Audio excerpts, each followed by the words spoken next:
Hello, my name is Kai Long. I'm a speech pathologist. I work in Cambridge, Massachusetts.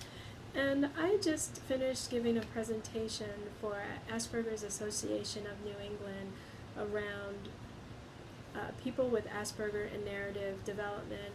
And at the end of the presentation, I realized how many people did not realize that people with Asperger syndrome often have difficulty retelling narratives.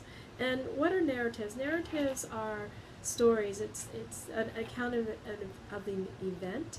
It's the knowledge of familiar, reoccurring activity, and it's telling our personal experience.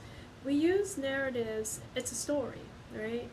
We use narratives to pass down history and culture, to connect with others, to share events, to convey an idea or a viewpoint. And if we have difficulty with narrative, then we might have difficulty like trying to explain to a professor why we weren't able to get our paper done, or if we have an encounter with a policeman, retelling an event that happened. So this is skills, these are skills that are very important for us to have. And why is it that people with Asperger syndrome often aren't identified with having difficulty with narrative? Well, first of all, our speech and language testing and psychological testing often looks at language in a very structured way. And that's an area of strength for people with Asperger syndrome.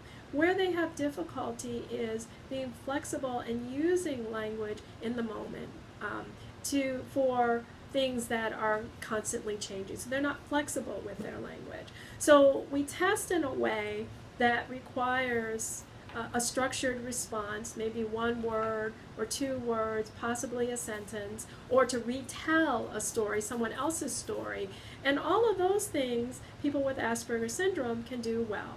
What they have difficulty doing, however, is telling a story that's based on their own experience. So seeing that visualization in their head and conveying that idea.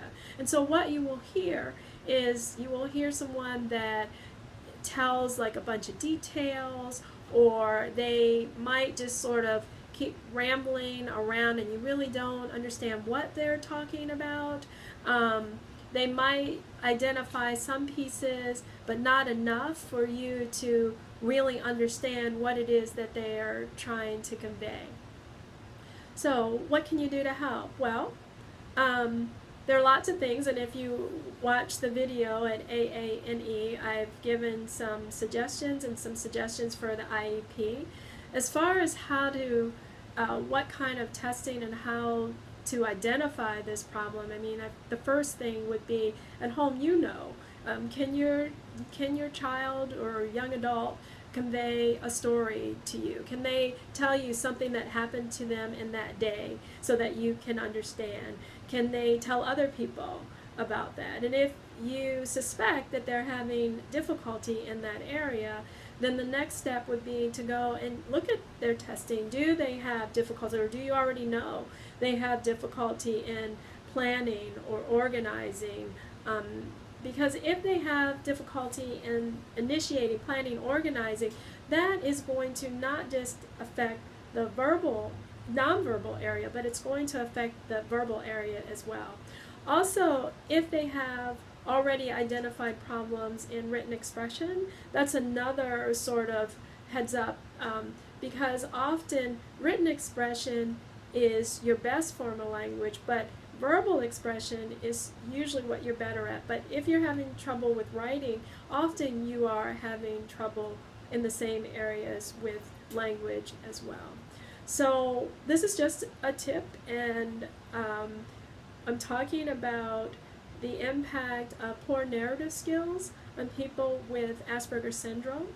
And my name is Kai Long. I'm a speech pathologist. Thank you for joining me.